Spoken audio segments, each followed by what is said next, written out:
Notre Père qui es aux cieux, que ton nom soit sanctifié, que ton règne vienne, que ta volonté soit faite sur la terre comme au ciel. Donne-nous aujourd'hui notre pain quotidien. Pardonne-nous nos fautes comme nous les pardonnons à ceux qui nous ont offensés. Ne nous laisse pas tomber dans la tentation, mais délivre-nous du mal, car c'est à toi qu'appartiennent le règne, la puissance et la gloire, au siècle des siècles. Seigneur, merci. Seigneur, merci. Seigneur, merci. Seigneur, garde-nous des cœurs reconnaissants en Jésus-Christ. Gloire à Dieu au plus haut des cieux et paix sur la terre parmi les hommes en tout lieu. Gloire à Dieu au plus haut des cieux et paix sur la terre parmi les hommes en tout lieu. Amen.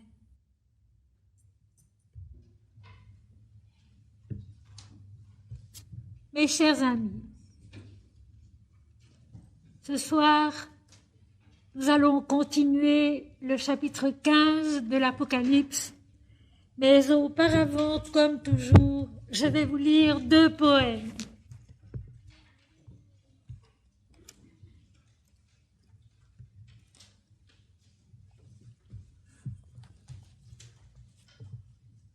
Le premier se trouve dans les Sentiers de l'âme, à la page 70. Dans le grand soir pieux, une étoile immobile répand son oraison silencieusement. Noble fleur de clarté qui s'ouvre et se profile sur le satin pâli du vaste ciel dormant. Étoile, beau regard de la nuit bienheureuse, qui berce en souriant ses voiles constellés. C'est vers toi que se tend ma ferveur amoureuse, vers toi que rit la paix de mes rêves scellés. Je m'attarde souvent, quand l'ombre s'est assise sur les débris lassés du jour évanoui, dans un sentier perdu, comme au fond d'une église, pour écouter la voix de ton hymne ébloui. Je m'abreuve au long flot de ta splendeur sereine. Je recueille l'accord de tes 1000 rayons et j'engage mon cœur en ton ardente arène qui creuse jusqu'à moi de lumineux sillons.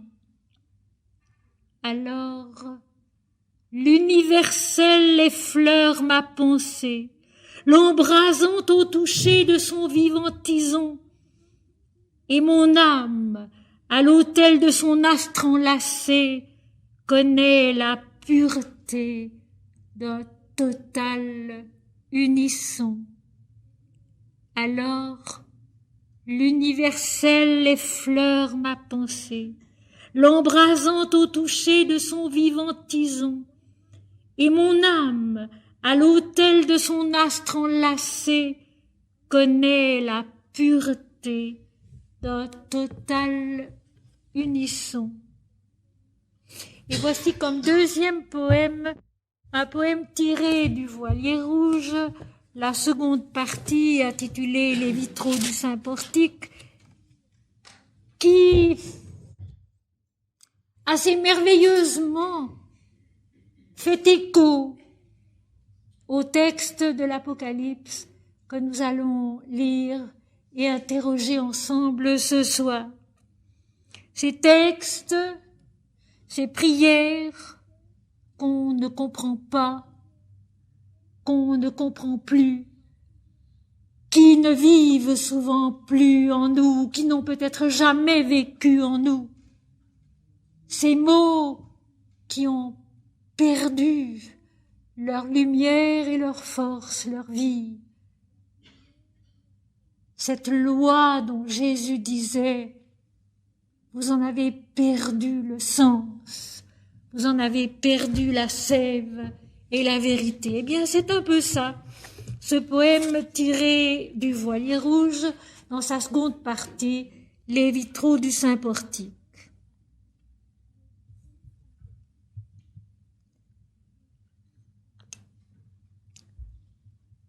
Quand les mots sourds sont épuisés de leur sève, quand leur visage est clos sur les bords remplis de la coupe, quand le vase est trop plein de tout cela qui nous fait homme, quand sa luxuriance et son parfum nous hantent et nous égarent dans les nuits, quel chant trouver pour repartir encore?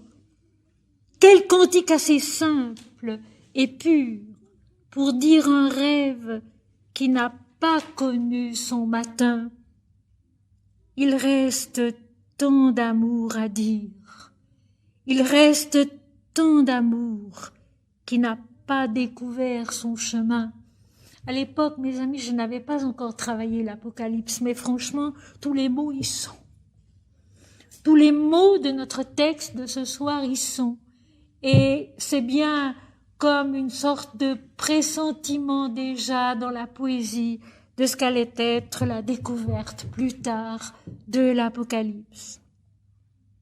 Et tout cela qui nous fait homme doit nous échapper cependant.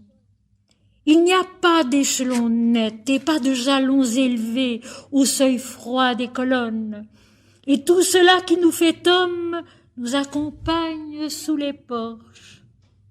Mais les porches s'évanouissent, s'écroulant sans bruit sur nos pas, car nous sommes distraits à leur effondrement.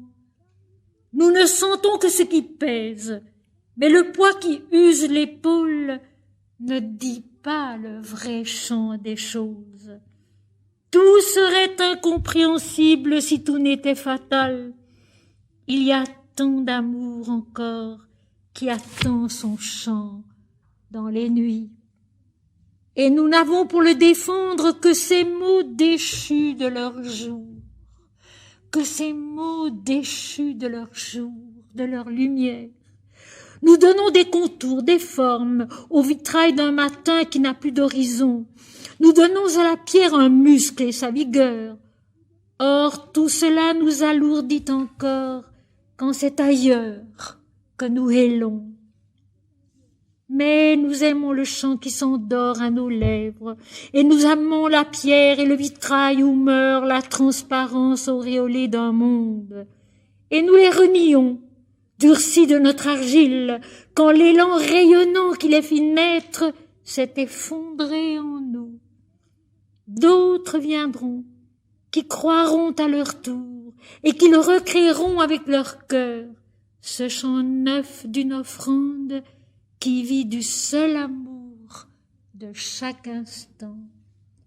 Ce chant neuf d'une offrande qui vit du seul amour de chaque instant. Au-delà des vitraux naît le matin sans borne, quand les mots épuisés sont sourds, quand leur visage est clos, sur les bords remplis de la coupe, et qu'avec tout cela qui nous fait homme, nous nous obstinons vers les porches.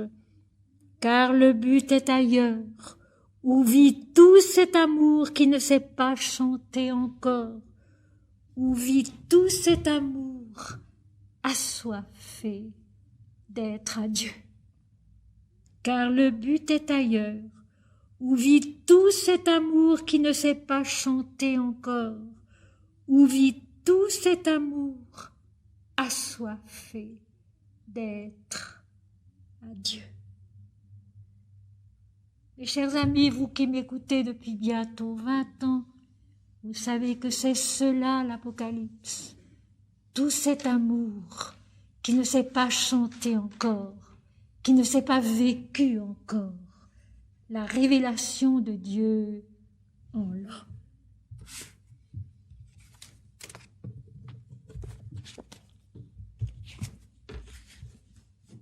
Je relis simplement les 4 premiers versets du chapitre 15 de l'Apocalypse, dont j'ai donné une assez substantielle introduction lors de notre premier cours, qui est enregistré, les personnes qui ne l'ont pas entendu et qui se sentiraient peut-être un peu perdues devant ce que je vais essayer de rendre compréhensible ce soir, peuvent, si elles le désirent, ici devant à gauche, se procurer la cassette du cours du mois d'octobre, le 25 octobre donc, où j'ai brossé très rapidement le commencement de l'Apocalypse jusqu'au chapitre 15. Je relis les premiers versets. Puis je vis dans le ciel un autre signe, grand et admirable, cet ange qui tenait ses fléaux, les derniers, car par eux s'accomplit la colère de Dieu. Tout ceci se trouvera dans les versets que je vais expliquer ce soir, donc je ne dis rien pour l'instant. Simplement, je rappelle que ce ciel de l'Apocalypse, c'est le ciel de la vision intérieure dans laquelle nous sommes depuis le chapitre 8 de l'Apocalypse. Le ciel de la vision intérieure, une fois toutes sortes de purifications déjà réalisées en soi, le ciel de la vision intérieure et de l'autel d'or, de l'adoration parfaite, c'est là que nous sommes.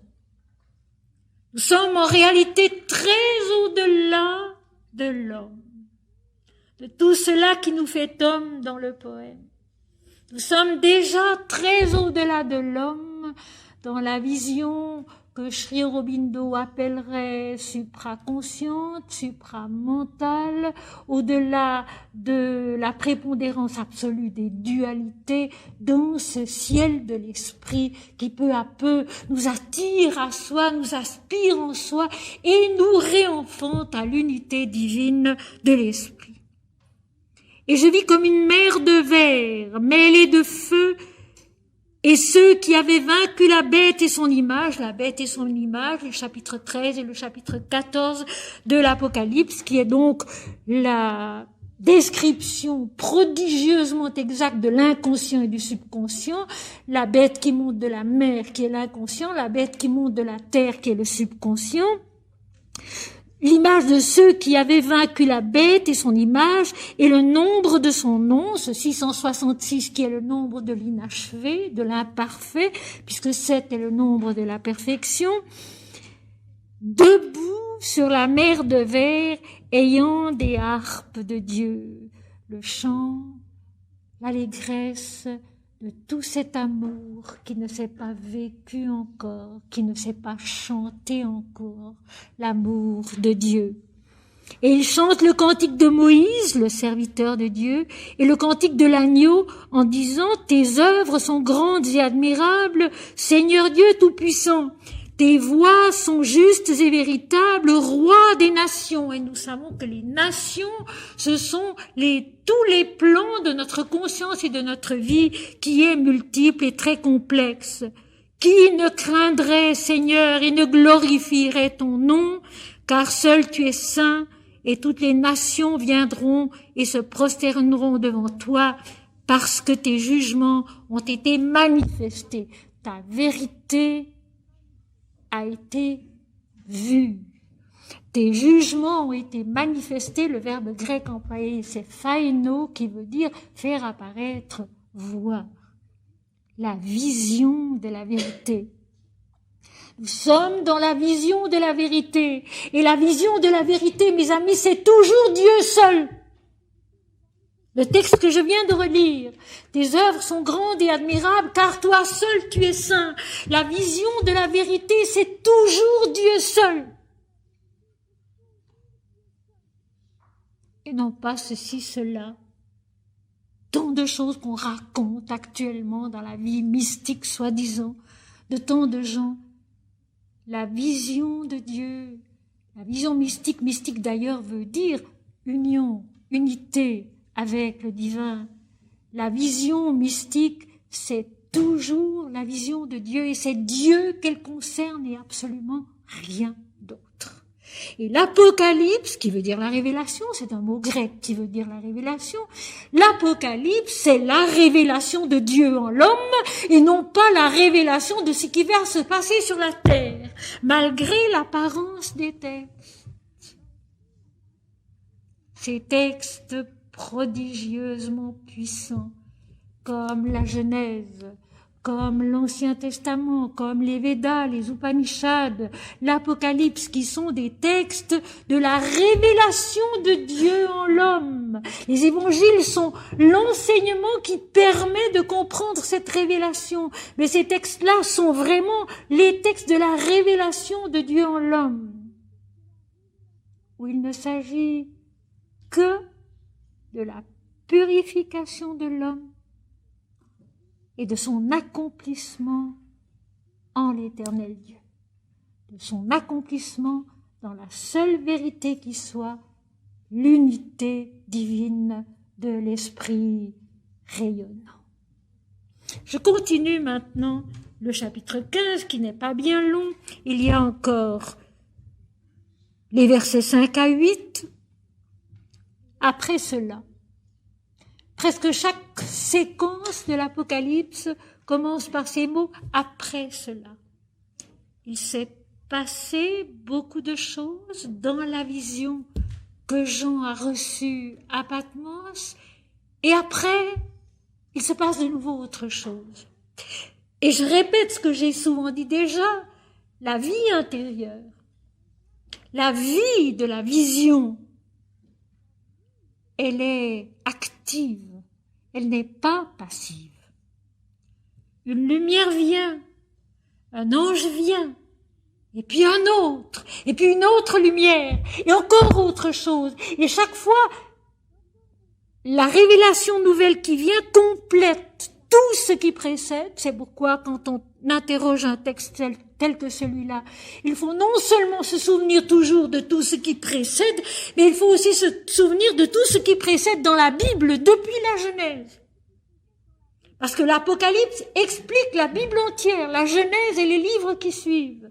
Tout y est, tout s'y retrouve. Dans la lumière de l'Esprit qui descend en l'homme, qui l'éclaire, qui le purifie et qui le fait renaître à son authenticité première, qui est la toute lumière de l'Esprit, l'éternel Dieu. Nous sommes faits de la lumière, notre substance est la lumière, et nous sommes l'éternel, l'infini, et non pas des petits êtres limités. Nous allons le voir dans les versets qui suivent. Et toutes ces purifications qui ont l'air longues, difficiles, pénibles à suivre, pénibles à lire à l'occasion, finalement elles sont tellement justes et tellement vraies, parce qu'il faut beaucoup de temps, beaucoup de travail intérieur, beaucoup de nettoyage de nos pensées, de nos actions, de nos élans, de nos désirs, de nos sentiments, jusqu'à ce que tout soit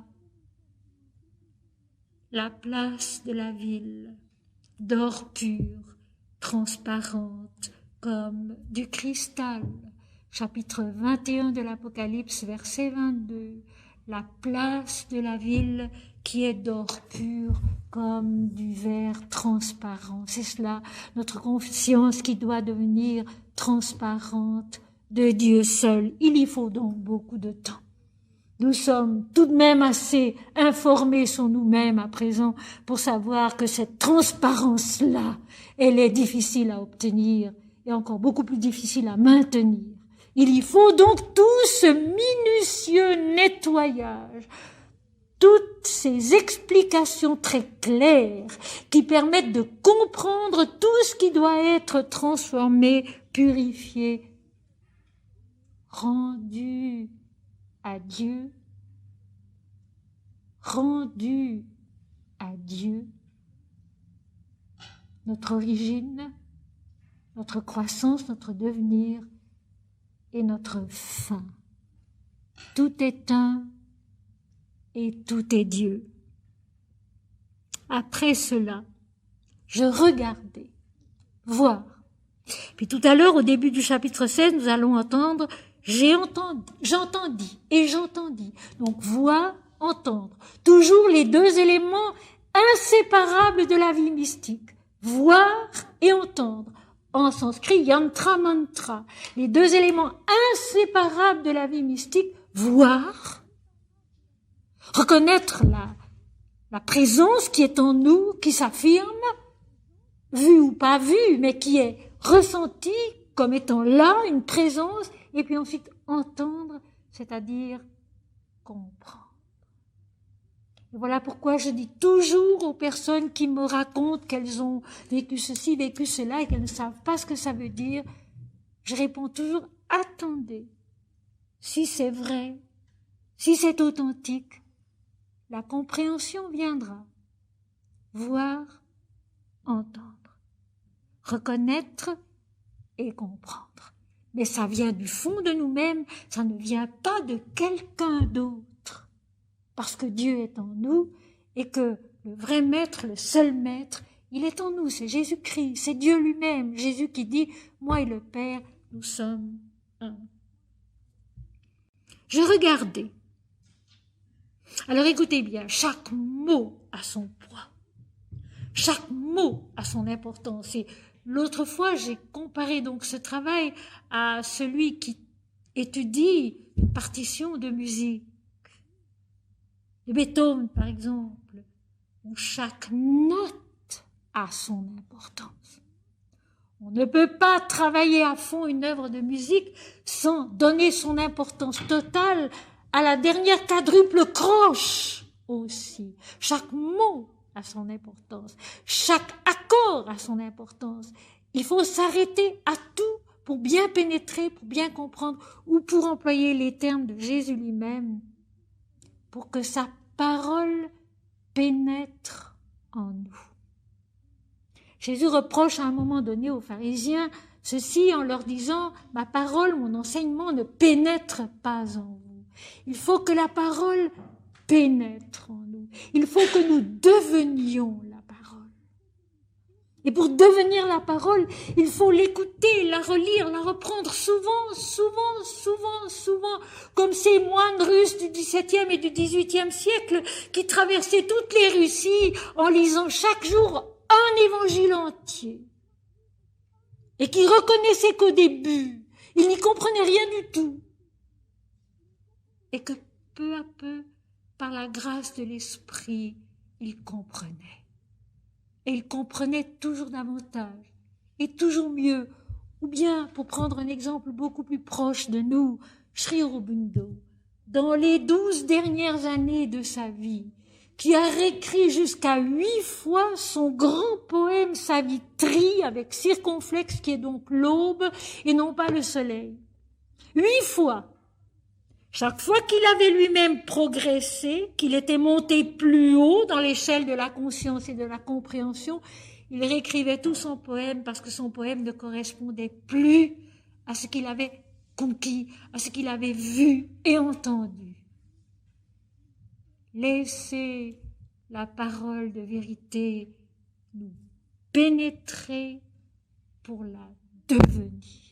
Mes amis, il n'y a pas de différence entre les révélations divines quand elles sont authentiques.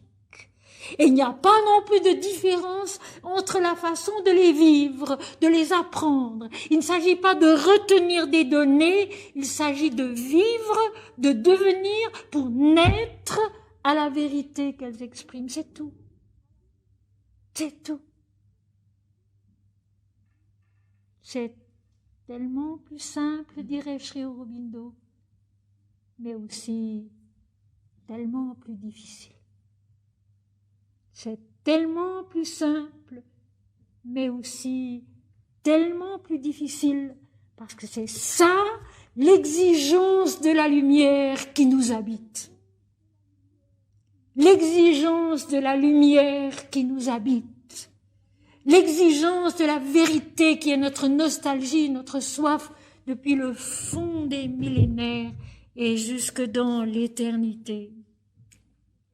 Je regardais et le temple du tabernacle, du témoignage fut ouvert dans le ciel. Mes amis, mes chers amis, il faut n'avoir pas lu. Il faut n'avoir jamais lu. Pour croire que l'Apocalypse, c'est uniquement l'annonce des calamités qui vont arriver sur la terre. Tant de paroles dans l'Apocalypse dénient cela complètement. Et par exemple celle-ci, je regardais et le temple du tabernacle du témoignage fut ouvert dans le ciel. Or, je précise, c'est toujours le ciel de l'esprit. Une nouvelle ouverture, donc une nouvelle vision, donc une nouvelle compréhension. Et c'est bien vrai. C'est ainsi que cela se passe. Une nouvelle compréhension, une nouvelle ouverture, quelque chose de plus vaste. Et rappelons-nous que dans l'Inde, le dieu Varuna, qui est la vérité, la vastitude, est la forme de la vérité. La forme de la vérité, c'est la vastitude. Et dans l'Apocalypse, à chaque chapitre, le ciel s'ouvre davantage, jusqu'à ce qu'il n'y ait plus que la lumière, indifférenciée, totale, dont le regard de la conscience est à la fois le centre et le tout. Dieu seul. Il n'y a plus rien d'autre. Mais nous n'en sommes pas encore là. Nous sommes encore à un de ces moments bien merveilleux, bienheureux, où le ciel est ouvert, où le temple du tabernacle du témoignage. Et alors, là encore, je répète ce que je dis souvent les derniers temps, c'est que loin de tuer, la lettre révèle l'esprit. On a beaucoup parlé de la lettre qui tue et de l'esprit qui vivifie. Eh bien, mes amis, quand on lit bien les textes et quand on les lit, si possible, dans l'original, on s'aperçoit que la lettre révèle l'esprit et non pas le tue. Alors, le temple ici, c'est honaos en grec, qui veut dire, tenez-vous bien, le temple intérieur. Le temple intérieur. Naos, l'intimité de l'âme qui capte Dieu. Le lieu très saint du tabernacle où Moïse parlait avec Dieu face à face et quand il en ressortait, il ne savait pas que son visage rayonnait parce qu'il avait parlé à l'Éternel Dieu face à face. Naos, le temple intérieur du tabernacle. Le tabernacle, c'est l'homme. Le tabernacle, c'est une tente, donc aux formes et aux dimensions limitées. C'est l'homme. L'homme avec ses limites formelles, intellectuelles, à tout point de vue, l'homme est limité à une certaine structure, à un certain nom, à une certaine forme. Donc le temple, je dirais l'âme de l'homme, le temple du tabernacle, l'âme de l'homme, l'âme qui, elle, n'a pas de dimension, mais qui est contenue dans ce tabernacle. Et dans l'évangile selon saint Thomas, Jésus lui-même dit « Je m'émerveille d'une chose, c'est que cette immensité soit contenue dans cette misère. C'est que cette immensité soit contenue dans cette misère. » C'est vrai, cette immensité de l'âme qui est lumineuse, qui est Dieu lui-même, qui est contenue dans le tabernacle, dont les formes sont limitées par la loi dictée à Moïse, par l'Éternel lui-même, le tabernacle du témoignage. L'homme est le tabernacle du témoignage de la vérité. Si on disait ça au peuple, si on leur disait ça, à tous ces gens qui sont enthousiastes, qui se rassemblent, si on leur disait, mais écoutez, Dieu est en vous. Vous êtes l'âme du tabernacle de cette tente, de ce réceptacle qui est le témoignage de la vérité. Et voilà pourquoi le blasphème est déplacé dans la créature. Le blasphème qui est donc la parole qui ne doit pas être prononcée dans un lieu sacré. Vous voyez comme le sens précis des mots est utile. Le blasphème qui est une parole qui ne doit pas être prononcée dans un lieu sacré. Or, l'homme est un lieu sacré. Il est le tabernacle qui contient le temple intérieur, l'âme de la lumière qui capte Dieu. et il est donc le témoignage de la vérité. Eh bien, ce temple, cette âme de lumière qui est en nous, fut ouverte dans le ciel.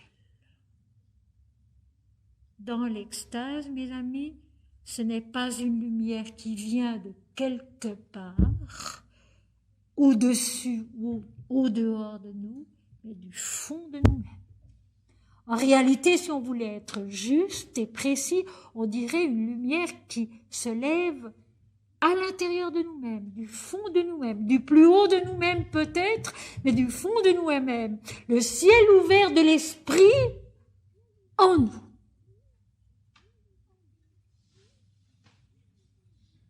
Je regardais et je vis.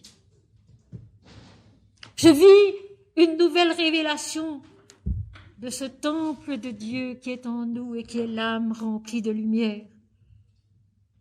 En l'homme, le tabernacle du témoignage de la vérité spirituelle, de la vérité lumineuse.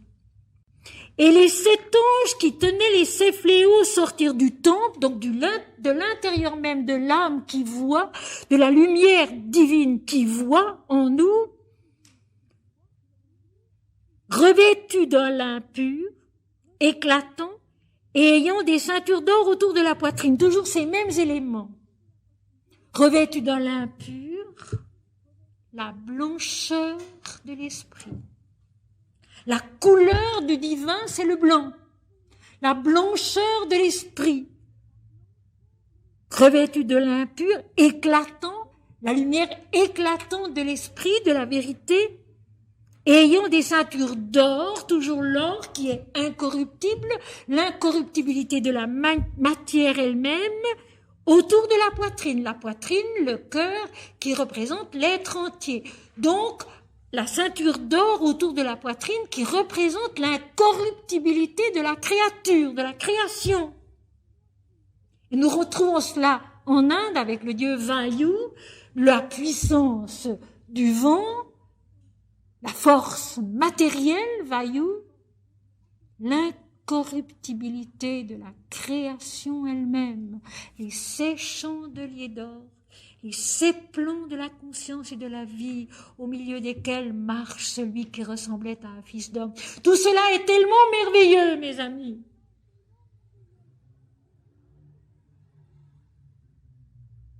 Et immuablement vrai, malgré les apparences. Et immuablement vrai, malgré les apparences. Et voilà pourquoi lorsqu'on lit aujourd'hui, avec son âme, avec la lumière du temple intérieur, des textes comme ceux-ci, ils nous émeuvent, ils nous émerveillent et ils nous permettent de faire un pas de plus dans la direction de la vérité. Et vous constatez vous-même, mes amis, que cette vérité, elle est bien sûr totalement tolérante. Tout ce qui est intolérant est faux, surtout en matière de vie spirituelle et de religion. Tout ce qui est intolérant est faux, parce que la vérité est une. Chacun la vit comme il peut, mais s'il regarde dans la direction de la lumière, de la toute lumière qui est Dieu, il s'aperçoit peu à peu qu'avec un effort humble, persévérant, honnête, chacun avance et obtient un certain résultat en soi-même dont Dieu seul reste le juge, dont Dieu seul reste le juge. Les 7 anges qui tiennent ces fléaux et qui vont donc infliger ces 7 derniers fléaux, ces 7 ultimes purifications avant l'illumination finale qui est pour le chapitre 21 et le chapitre 22 de l'Apocalypse. Nous en sommes donc encore loin. Et j'ai déjà expliqué que le fléau, c'est aussi le bâton qui bat le blé pour en faire sortir, qui bat le blé pour en faire sortir le grain, le pain, la farine, c'est aussi cet éclat de la lumière de l'esprit qui frappe chaque plomb de la conscience, l'éveille et le fait naître à sa purification, à sa vérité. Les 7 anges qui tenaient les 7 fléaux sortirent du temple, donc de la vision de Dieu, de la conception de Dieu, de la lumière de Dieu, revêtus d'un lin pur, éclatant, et ayant des ceintures d'or autour de la poitrine. Et l'un des 4 êtres vivants donna aux 7 anges 7 coupes d'or, pleines de la colère du Dieu qui vit au siècle des siècles. Vous vous rappelez qu'au chapitre 4 de l'Apocalypse, il est question des 4 êtres vivants. Le chapitre 4 de l'Apocalypse, c'est le chapitre du trône, de la vision du trône de Dieu. Et autour de ce trône de Dieu, dont il n'est jamais dit Dieu assis sur son trône, quelqu'un était assis sur le trône, mais rien d'autre, pas de nom. Quelqu'un était assis sur le trône. Et alors vous vous rappelez qu'autour de ce trône, il y a d'abord les 24 vieillards, vêtus de blanc, ayant une couronne d'or sur la tête, et qui sont les 24 tattvas, les 24 principes de la création, un avec le trône de Dieu, donc tout en haut, au sommet, à l'origine divine de l'existence manifestée. Et puis il y a aussi auprès et autour du trône de Dieu les 4 êtres vivants qui ont 6 ailes et des yeux tout autour de la tête. Ces 4 êtres vivants qui sont le lion, la matière, le veau, le vital, l'homme, le mental, et l'aigle, le spirituel. Donc un de ces 4 êtres vivants, donc du sommet du commencement de la révélation de Dieu dans un monde créé. De tout en haut, de l'origine une avec l'éternel Dieu. Un des 4 êtres vivants donne aux 7 anges 7 coupes d'or. Alors ces coupes, en grec, c'est phialé, une coupe qui n'a ni anse ni pied, qu'on employait autrefois pour faire bouillir de l'eau ou un potage ou un breuvage quelconque. Mais cette coupe était aussi une urne funéraire ou un bouclier. Et c'est là que les mots sont merveilleux. Je les appelle, comme vous savez, des constellations, un ensemble d'étoiles, un ensemble de lumières dont le tout donne une signification révélatrice. La coupe qui désaltère, l'urne funéraire qui représente la mort et le bouclier qui protège. Les 3 éléments de la vie intérieure et de la vie mystique sont là. La lumière qui vient d'en haut, qui nous nourrit, qui nous désaltère. La mort indispensable d'une partie de notre égoïsme et de notre orgueil pour que puisse avoir lieu un pas en avant. Nous y reviendrons à cette mort indispensable de la personne peu à peu jusqu'à son effacement total, ce que l'Inde appelle un Jivan Mukta, un libéré vivant qui n'est autre qu'une créature qui n'a plus d'ego, pour qui le moi-je n'existe plus. C'est Dieu, Dieu seul, Dieu qui est, Dieu qui sait, Dieu qui fait. Donc il y a toujours, dans tout pas en avant mystique, il y a Vendredi Saint et Pâques. Il y a Vendredi Saint et Pâques. Et puis l'Ascension qui remonte à la lumière de l'Esprit et l'Apocalypse de toute la vérité, au-delà de la vie et de la mort. C'est tellement clair, c'est tellement logique d'un bout à l'autre de la Bible. L'un des 4 êtres vivants, donc du haut même de l'origine de la création divine, les anges de l'ultime purification de l'être avant l'illumination de l'absolu, que nous allons rencontrer dans peu de temps, donne à ces anges, à ces lumières qui informent dans la vision céleste la coupe d'or, aussi incorruptible, qui ne déforme pas la vérité. Dans la vision à ce niveau-là, la vérité n'est pas déformée. Les 7 coupes d'or qui contiennent, avec cette malheureuse traduction que nous avons toujours dans les textes sacrés, pleine de la colère du Dieu qui vit au siècle des siècles. Alors cette malheureuse colère qui ne rend pas du tout le mot grec, pas du tout, parce que le mot grec c'est thumos, thumos, thumou, qui veut dire la vie, le principe de vie, le souffle de vie, l'âme comme principe de l'intelligence, des désirs, des passions, le cœur comme principe aussi des élans, des activités. Vous voyez qu'on est très loin de la colère de Dieu. Et je crois que le mot qui traduirait le mieux ce mot thumos, c'est tout simplement la puissance. Donc ces coupes d'or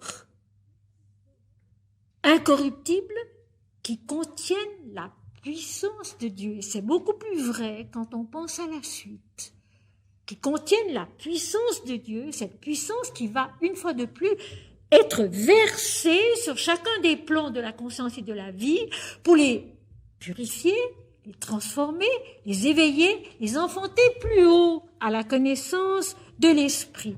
Donc je corrige en lisant ces coupes d'or pleines de la puissance du Dieu qui vit au siècle des siècles. Alors je voudrais répéter une chose que j'ai dite souvent déjà. La mort et fléaux dans l'Apocalypse viennent de la lumière de l'esprit qui détruit le mensonge de notre attachement au moi individuel, mais n'atteint pas la vie dans la manifestation. Personne et rien ne meurt dans l'Apocalypse et dans la vie mystique que le mensonge de l'ego qui dit « moi je », c'est moi qui fais, c'est moi qui suis, etc., etc. Moi je, le centre de tout, ce moi je ridicule qui oublie simplement qu'il est né de Dieu et qu'il n'est rien sans Dieu. Dieu créa l'homme à son image, il le créa à l'image de Dieu. La descente et la montée.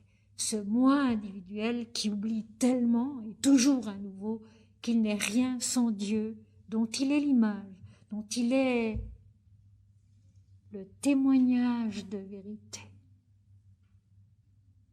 Peut-on rêver un plus beau destin sur la terre que celui d'être un témoin, un témoignage de la vérité, d'une vérité qui est vaste, qui n'a pas de limite et qui surtout ne s'oppose à rien d'autre qu'à la vérité totale, s'oppose au mensonge de l'homme qui dit « moi je »,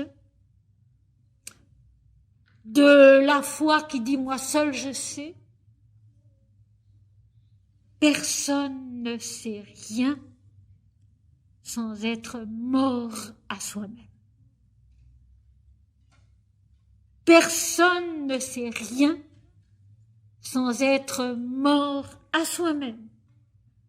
Si quelqu'un veut venir après moi et me suivre, qu'il renonce à lui-même. Et je rappelle que suivre dans l'évangile, akolutéo en grec, veut dire accompagner, certes, mais aussi suivre par l'intelligence et comprendre.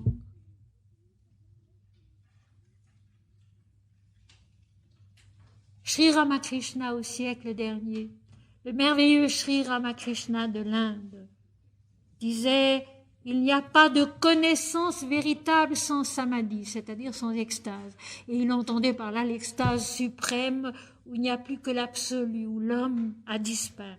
C'est vrai.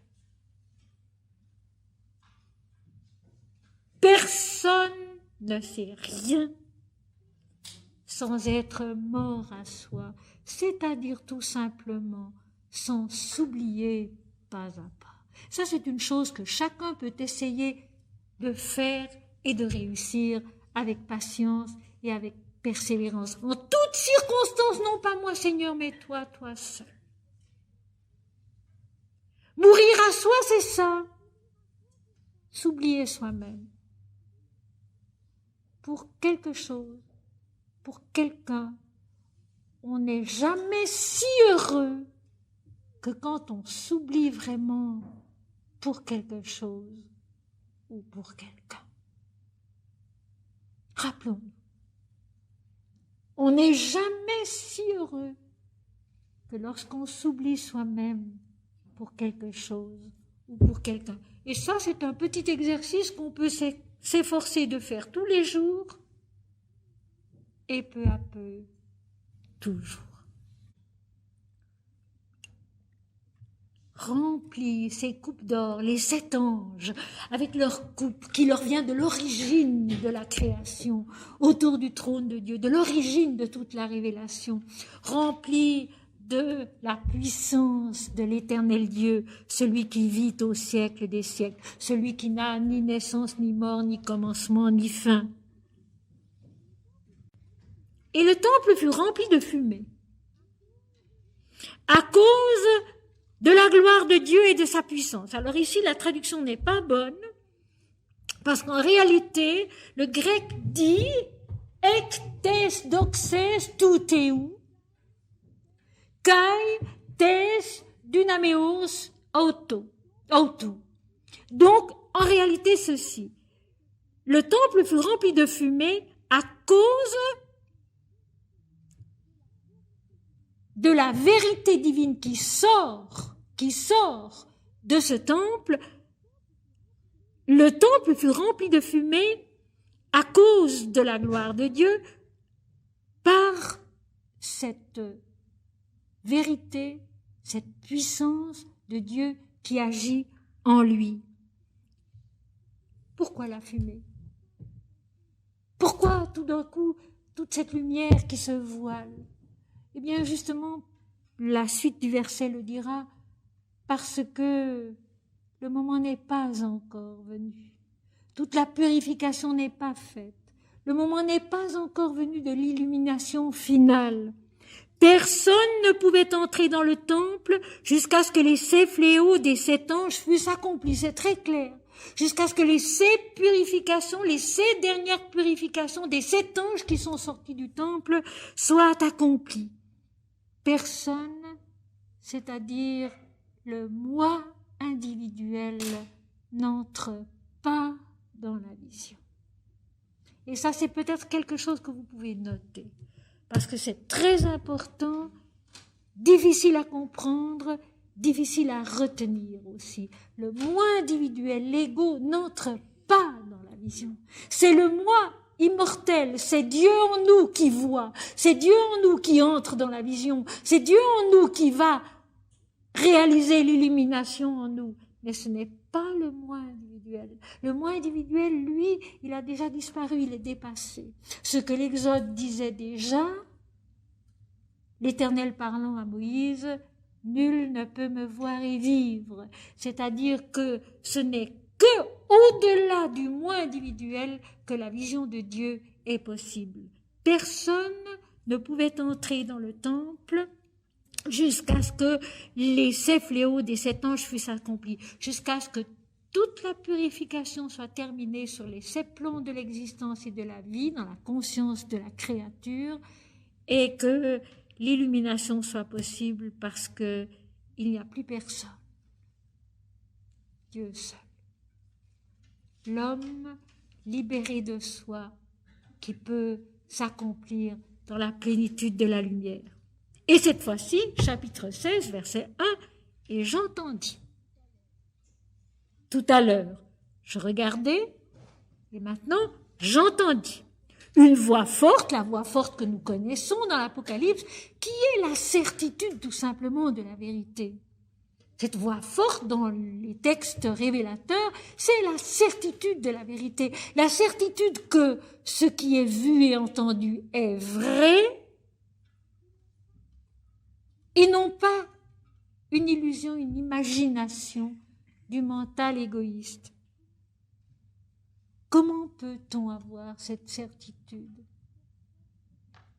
Personne ne peut la décrire d'avance à quelqu'un d'autre. Mais ce qui est certain, c'est qu'au moment où cette certitude s'installe en nous, nous la reconnaissons tout de suite. Nous savons qu'elle est vraie. parce qu'en nous tout est changé, parce que la personne individuelle n'a plus aucune importance, comme le dit très bien Sainte Thérèse d'Avila. Il y a un texte que je pourrais vous lire ici, je pensais vous le lire tout à l'heure, mais je peux vous le lire ici, où justement Sainte Thérèse d'Avila dit si bien ce que j'essaye de vous expliquer ici. Sainte Thérèse d'Avila, dans ses relations spirituelles, soudain le recueillement et le vol d'esprit s'emparent de moi avec tant de promptitude que je n'y puis résister. Ça, c'est important. C'est plus fort que tout. C'est plus fort que nous. Nous sommes envahis, submergés. Soudain, le recueillement et le vol d'esprit s'emparent de moi avec tant de promptitude que je n'y puis résister. En un instant, je me trouve transformé et changé. Ceci a lieu sans que j'aie eu de vision, ni entendu quoi que ce soit. Je ne sais même où je suis. Il me semble que mon âme se perd, et cependant je la vois tellement enrichie que malgré mes efforts, je n'aurais, je crois, jamais pu réaliser de tels progrès en une année. Je crois qu'on ne pourrait pas mieux dire. Je vais donc le relire. Je crois qu'on ne pourrait pas mieux dire. C'est donc dans les relations spirituelles de Sainte Thérèse d'Avila, qui dit aussi à un moment donné, dans ses relations spirituelles, les écritures sacrées sont difficiles à comprendre. Il y faut beaucoup d'oraison, beaucoup de prières, beaucoup de recueillements silencieux. Soudain, le recueillement et le vol d'esprit s'emparent de moi avec tant de promptitude que je n'y puis résister. En un instant, je me trouve transformé et changé. Ceci a lieu sans que j'aie eu de vision, ni entendu quoi que ce soit. Je ne sais même où je suis. Il me semble que mon âme se perd. Et cependant, je la vois tellement enrichie que malgré mes efforts, je n'aurais, je crois, jamais pu réaliser de tels progrès en une année. Je répète, je crois qu'on n'aurait pas pu mieux dire. Sainte Thérèse, évidemment, parle de ce qu'elle sait, de ce qu'elle a vécu. Et voyez-vous, c'est ça. Il faut s'efforcer de vivre avant de parler, de vivre longtemps en silence, avant que Dieu parle et non plus l'homme. Tout ce poids, tout cela qui nous fait homme doit disparaître pour que puisse être élevé ce chant d'amour qui n'a pas encore été chanté. J'entendis une voix forte, donc une certitude qui venait du temple, donc toujours de ce temple ouvert dans le ciel de la vision, de tout en haut, de la lumière divine contenue dans notre âme. C'est de là que ça vient, de nulle part ailleurs. Et qui disait aux 7 anges, allez, versez sur la terre les 7 coupes, je ne dis plus la colère maintenant, je remplace aussitôt de la puissance de Dieu. Allez et versez sur la terre les 7 coupes de la puissance de Dieu, la puissance transformatrice, régénératrice et bienheureuse, béatifique. Versez. Ici encore, je rappelle les merveilleux tableaux des primitifs et de la Renaissance qu'on peut aller contempler en Italie, en Florence, à Rome, où on voit en effet des pluies de lumière descendre sur la Vierge Marie, descendre sur les saints qui prient, descendre sur les anges. Ces pluies de lumière, elles sont vraies. Ces peintres-là savaient ce qu'ils peignaient, savaient ce qu'ils représentaient, donnaient une vision concrète, palpable, merveilleuse, et d'ailleurs on peut, en les regardant longtemps, tomber en extase. En regardant longtemps certains de ces tableaux, on peut tomber en extase, tout oublier et ne plus voir que la lumière qui descend du ciel sur la terre des hommes. Et je répète, mes amis, jamais, jamais une extase, un samadhi comme disent les hindous, ne concerne une personne seule, jamais, mais toujours l'univers entier. Et ça aussi, c'est sensible dans les tableaux des primitifs surtout. On se rend très bien compte que cette lumière qui se déverse va beaucoup plus loin que la personne sur laquelle elle tombe. Envahit tout l'espace, envahit tout le ciel. Et le ciel, c'est la conscience ouverte sur la lumière de la vérité. Ce n'est pas autre chose. Aller verser sur la terre, donc sur le plancher même de la création de l'homme, son corps, les coupes de la puissance de Dieu. Et alors ici, nous allons retrouver les 7 chakras, les 7 plans de la conscience et de la vie, si bien analysés par les hindous, et qui chacun apporte des précisions si valables sur le travail de chaque échelon, sa purification, son accomplissement, sa vérité finale. Le premier alla, et il versa sa coupe sur la terre, et un ulcère malin et douloureux frappa les hommes qui avaient la marque de la bête et qui adoraient son image. Il est bien évident qu'un tel texte a besoin d'être expliqué. Et je rappelle tout d'abord ceci. Dans presque tous les grands textes mystiques, comme la Bhagavad Gita, le Mahabharata, l'Ancien Testament, le Nouveau Testament, l'Apocalypse, il y a beaucoup d'images de ce genre qui sont des images effrayantes, qui ont l'air cruelles et qui en réalité veulent dire tout autre chose. Mais comme ce qui se passe en effet dans la conscience qui voit et qui entend, je reprends les termes de l'Apocalypse elle-même, ce qui se passe en effet dans la conscience qui voit et qui entend est prodigieusement fort, puissant, violent, et voilà pourquoi ce n'est pas accordé à n'importe qui.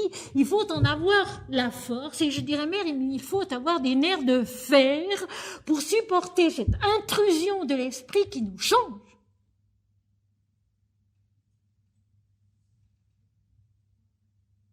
Et puis pouvoir ensuite retourner à la terre avec un cœur seulement rempli d'amour. Et puis pouvoir ensuite retourner à la terre avec un cœur seulement rempli d'amour. À Villebon, au mois d'octobre dernier, nous avons donc abordé le chapitre 17 en entier de l'Apocalypse, et là, j'ai donné un titre à ce chapitre, c'est vraiment le mal vu face à face. Le mal dans son origine même, le mensonge vu face à face. Alors ici, c'est le commencement de cette révélation du mal. Et dans la vision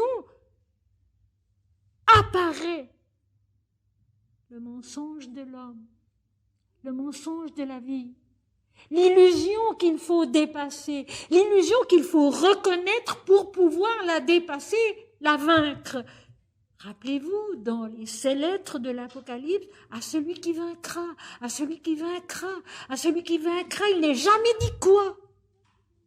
Vaincre notre égoïsme et notre orgueil, vaincre notre façon trop individuelle de comprendre et de voir les choses. C'est là qu'est tout le problème. Voir selon Dieu, c'est-à-dire dans la vastitude, dans l'infini, dans l'éternel, et non pas selon l'étroitesse et la dualité de l'homme.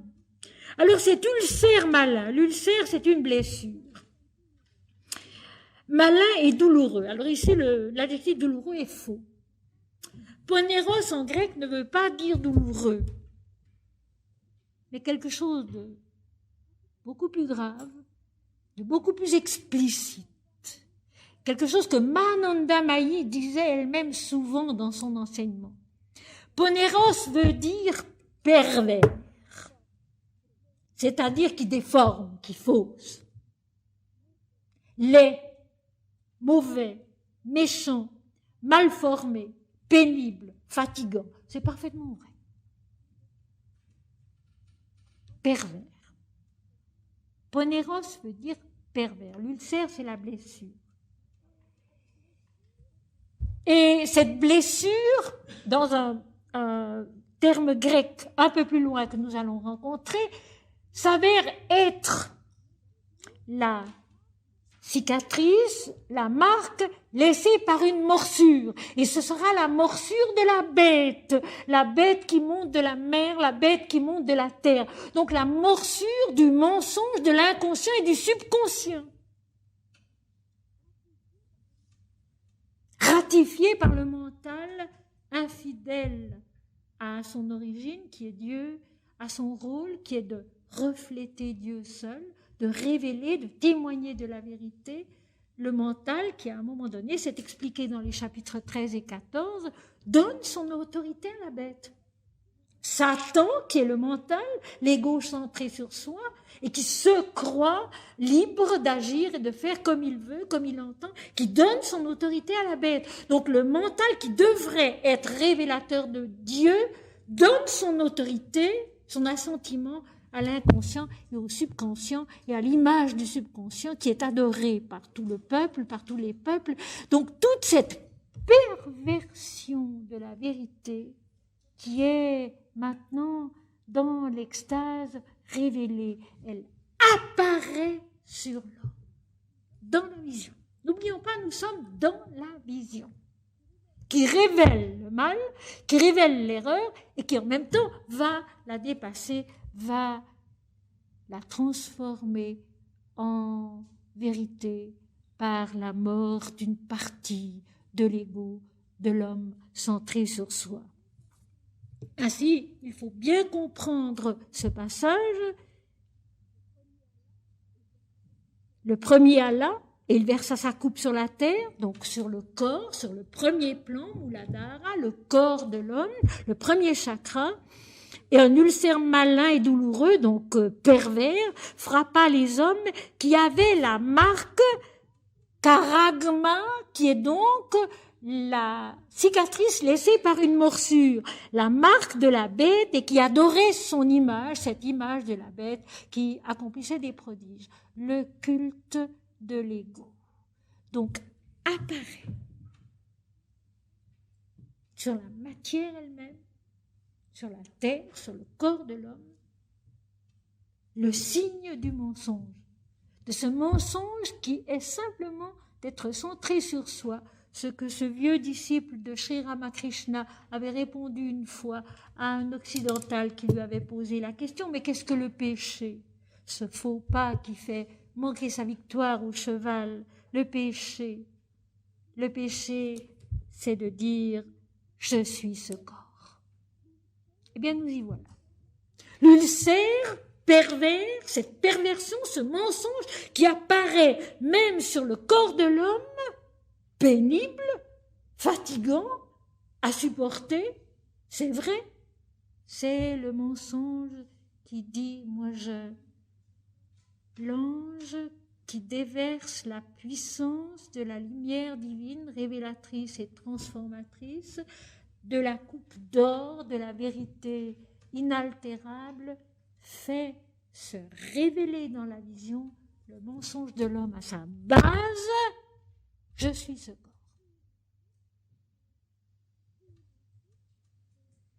Pour ensuite que ce mensonge puisse être dépassé, sanctifié, transfiguré dans la vision finale. Le second versa sa coupe dans la mer qui est donc l'inconscient. Et elle devint, gignomai, et elle devint du sang, comme celui d'un mort. Et tout être vivant mourut, tout ce qui était dans la mer. Alors l'être vivant en grec c'est psychezoès, c'est l'âme de la vie. Et souvent dans les évangiles aussi, quand il est question de la vie, c'est le mot psyché grec qui est employé, qui veut dire l'âme, plus que la vie. Le second verse sa coupe dans la mer de la vie, grouillante de toute la vie, inconsciente, subconsciente, peu connue, et cette mer devint du sang, ce sang qui, sous, je dirais, la pluie de la lumière de la vérité, au lieu d'être fluide, d'être le véhicule de la vie, se fige dans la mort. Ce sang qui, au lieu de se souvenir qu'il est un avec Dieu et qu'il coule dans la vie selon la vie et la volonté et la lumière de Dieu, c'est rétréci, c'est ramené à une notion qui n'est pas juste. Maintenant, il est frappé de mort par la puissance divine qui coule, qui est versée par l'ange et sa coupe d'or, et tout être vivant mourut, tout ce qui était dans la mer. Et ici, je voudrais faire une toute petite allusion à un élément de la sagesse de l'Inde. Et je rappelle bien que lorsque je parle de l'Inde, je m'en réfère non pas tellement au yoga et à tout ce qu'on en fait actuellement dans le monde entier, dans l'Inde aussi d'ailleurs, mais à la sagesse de l'Inde, à cette sagesse millénaire qui avait reconnu tant d'éléments de la révélation divine dans la création. Alors, le nom du premier homme, Yama, c'est en même temps le nom de la mort. Donc l'homme et la mort sont associés. L'homme est mortel, donc perfectible. Et Yami, si vous voulez son complément féminin, la fluidité. La fluidité de la vie sur la terre, la fluidité du temps, le mouvement des choses qui se transforment et qui changent. Donc le sang est en rapport avec ce Yama Yami. Cette fluidité de la vie qui est aussi la possibilité de la mort. L'homme, la mort, la fluidité.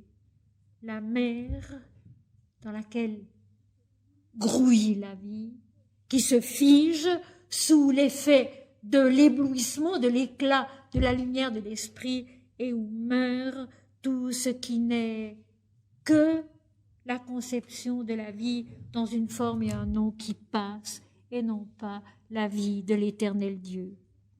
Le troisième versa sa coupe dans les fleuves et dans les sources d'eau, et ils devinrent du sang. Cette fois-ci, l'eau frappait à sa source. C'est le chakra suivant, c'est le vital mental, c'est le commencement de la compréhension dans la vie qui, elle aussi, est frappée de mort dans la partie qui justement est passagère, n'est que un moment de l'éternité. Et l'explication vient tout de suite après dans les versets suivants. Et c'est ce qui est beau, et c'est ce qu'il ne faut jamais oublier. Quand on lit la Bible, quand on lit un livre comme l'Apocalypse, il ne faut pas s'arrêter à un verset qu'on ne comprend pas. Il faut continuer à lire et généralement l'explication vient. Et elle vient en effet au verset suivant. Donc la mort frappe ce qui vit dans la mer, la mort frappe maintenant les sources d'eau, l'eau qui est donc tellement indispensable à la vie, la fluidité du temps, la fluidité de la vie, la fluidité des formes, la fluidité du sang qui vient de Dieu à sa source même.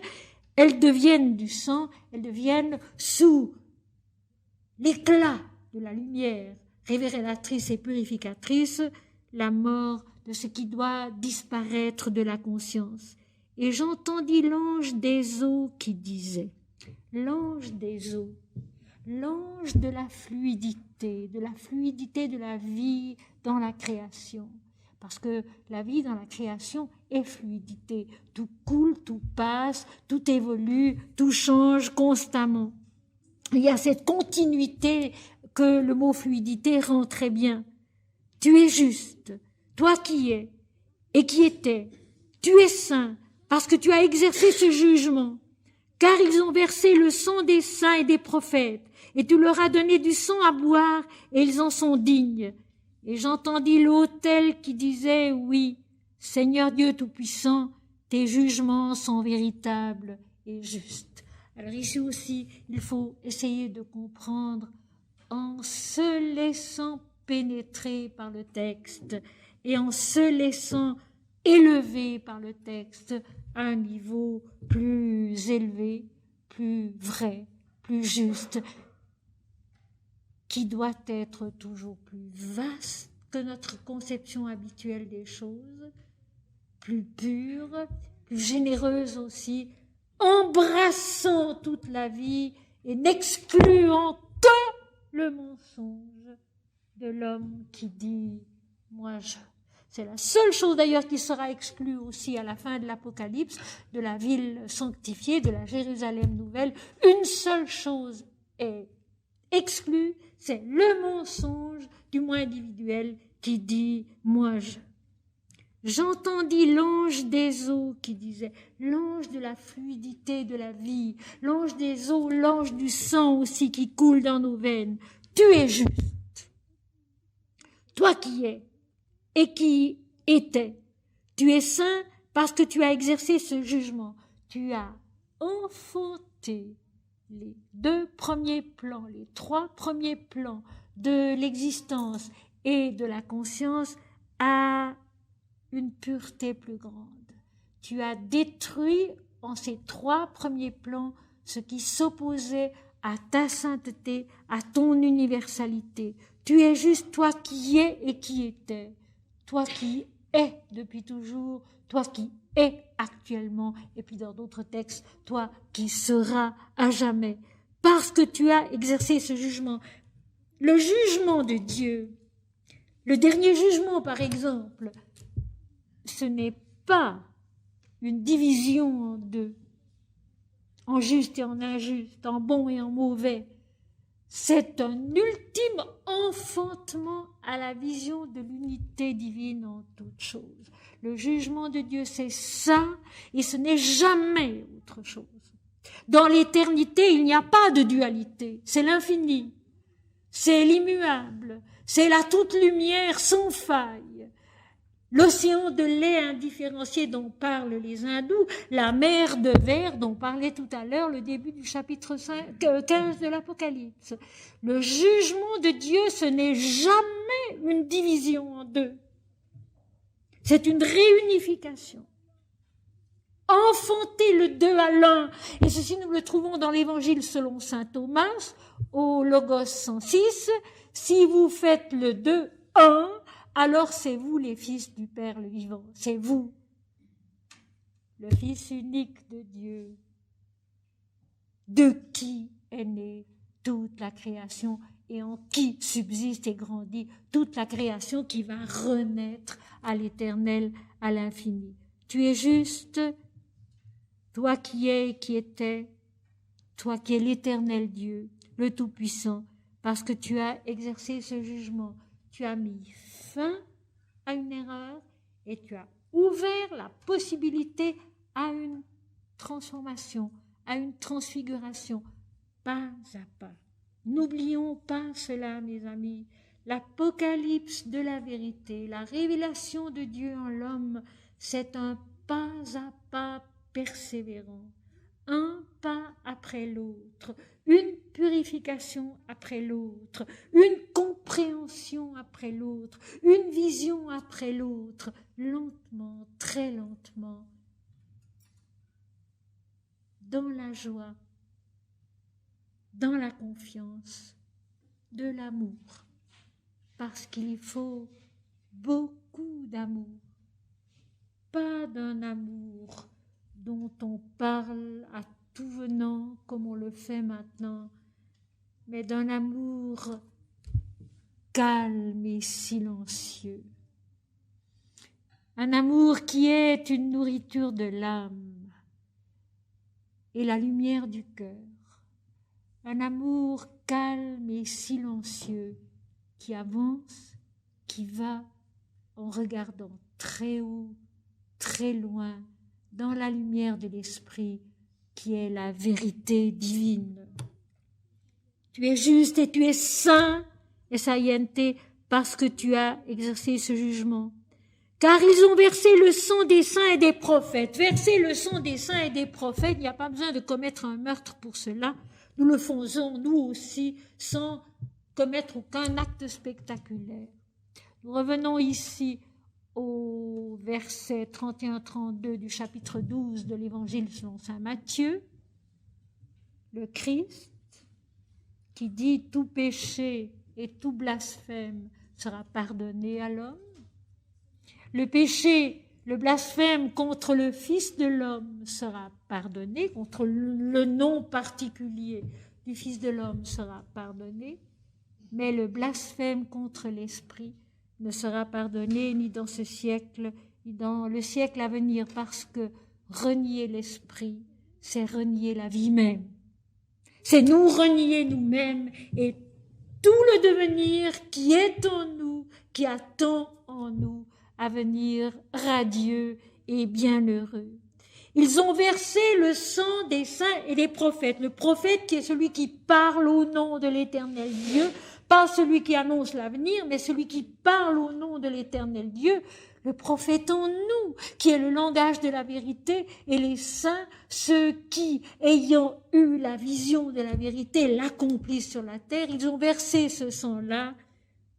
Tu leur as rendu ce sang, tu leur as donné du sang à boire, car ils en sont dignes. Digne veut dire, le mot grec employé ici, veut dire exactement arriver à maturité, grandi totalement. C'est tellement juste. Ils en sont dignes, ils en ont acquis la maturité. Dans la maturité de l'esprit, de l'intelligence, du cœur, de l'âme, on ne fausse plus la vérité. Parce que la maturité permet de capter la vérité et de ne pas la fausser. Ils en sont dignes, ils en ont acquis la maturité. Et comme nous le savons, le macrocosme est dans le microcosme, les saints, les prophètes sont en nous. C'est en nous que cette maturité a été, peu à peu, au travers des siècles, réalisée. Il s'agit de l'humanité entière, il ne s'agit pas de seulement l'un ou l'autre d'entre nous. Il s'agit de l'humanité entière, il ne s'agit pas seulement de l'un ou l'autre d'entre nous. Et j'entendis l'autel qui disait, ce fameux autel du chapitre 8 de l'Apocalypse, l'autel d'or, dans le ciel ouvert, un ange debout sur l'autel d'or. Et à partir de là, toutes ces révélations de purification qui vont nous conduire à l'illumination finale d'une façon tellement logique. L'autel d'or, mes amis, de l'adoration parfaite. L'autel d'or, mes amis, de l'adoration parfaite, qui ne met plus aucune condition au don de soi à Dieu, à l'Esprit. L'adoration incorruptible, ce que l'Inde appelle si merveilleusement Prema Bhakti, l'amour de Dieu parfait. L'adoration parfaite, qui ne met plus aucune condition à son amour de Dieu, au don de soi, à l'abandon de soi, à la confiance en Dieu. Et j'entendis l'autel qui disait, l'homme se tait. Là déjà presque, il n'est plus. C'est l'adoration seule qui parle. C'est l'amour seul qui parle. L'amour seul qui parle à l'homme. L'amour seul qui parle à l'humanité. Pas à l'humanité d'aujourd'hui, mais à l'humanité d'avant, de maintenant, de toujours. Selon aussi ce que Jésus a dit. Tu m'as aimé, Seigneur, avant la fondation du monde, avant la fondation du monde, Jésus était le Créateur, celui en qui, par qui, pour qui toutes choses ont été créées et subsistent, selon l'apôtre Paul, Épître aux Colossiens, chapitre 1, versets 14 et suivants. Ou aux pharisiens, au chapitre 8 de l'Évangile selon saint Jean. Je vous le dis en vérité, avant qu'Abraham fût, je suis. Avant qu'Abraham fût, je suis, mon retour. Je suis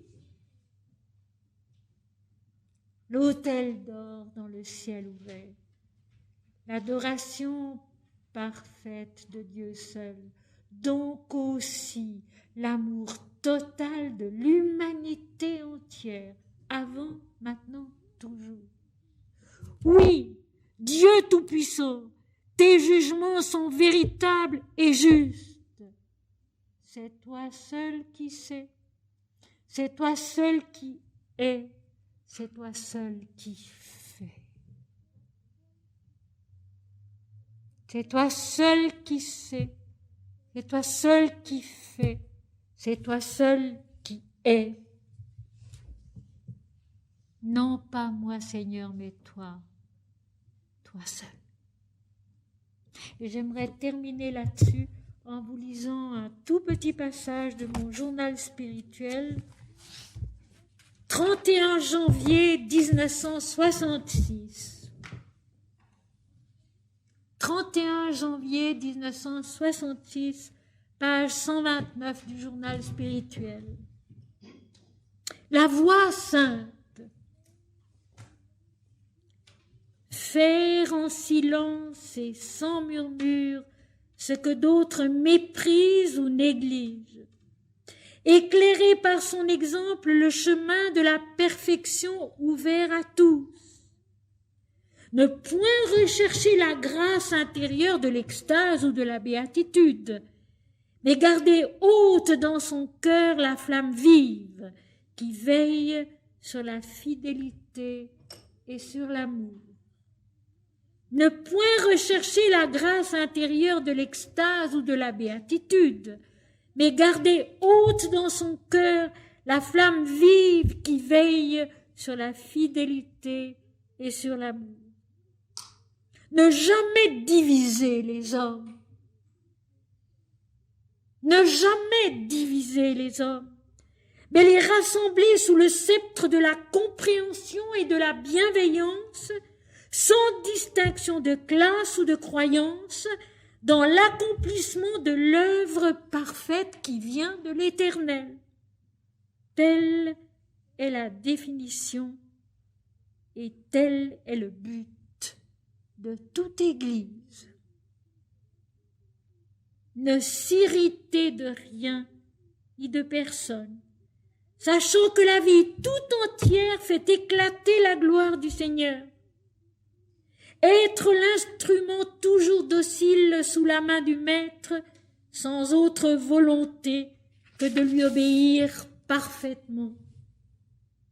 Dans la sérénité de son âme, connaître la contemplation ininterrompue de la foi. Dans la sérénité de son âme, connaître la contemplation ininterrompue de la foi. En avant, toujours en avant. Au bout du tunnel, il y a la lumière.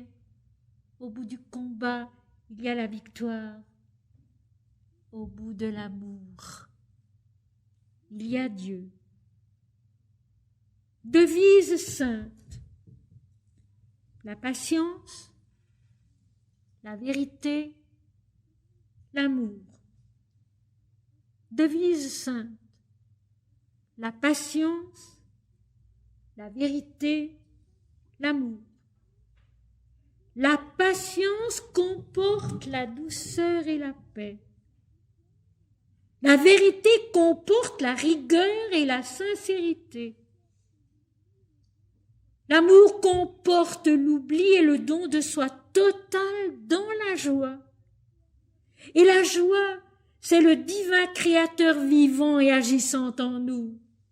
Tel est l'Évangile universel. Tel est le royaume des cieux révélé dans la conscience et l'âme de l'homme. La patience comporte la douceur et la paix. La vérité comporte la rigueur et la sincérité. L'amour comporte l'oubli et le don de soi total dans la joie. Et la joie, c'est le divin Créateur vivant et agissant en nous. Tel est l'Évangile universel. Tel est le royaume des cieux révélé dans la conscience et dans l'âme de l'homme.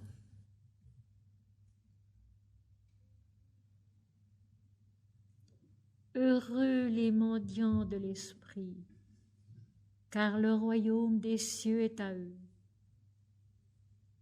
Heureux les bons, les doux, car ils hériteront la terre. Heureux les affligés, car ils seront consolés. Heureux ceux dont la peine est Dieu et dont la consolation est Dieu. Heureux les miséricordieux, car ils obtiendront miséricorde. Heureux ceux qui ont faim et soif de la justice, de la vérité, car ils seront rassasiés. Heureux ceux qui procurent la paix, car ils seront appelés fils de Dieu. Heureux ceux qui ont le cœur pur, car ils verront Dieu. Je vous donne la paix. Je vous laisse ma paix. Je ne donne pas comme le monde donne. Je vous donne la paix. Je vous laisse ma paix. Je ne donne pas comme les hommes donnent. Demeurez dans mon amour. C'est à ceci que tous connaîtront que vous êtes mes disciples, parce que vous vous aimerez les uns les autres, comme je vous ai aimé, sans préférence et sans orgueil. Notre Père qui es aux cieux, que ton nom soit sanctifié, que ton règne vienne, que ta volonté soit faite sur la terre comme au ciel, sur tous les plans de la conscience et de la vie. Amen.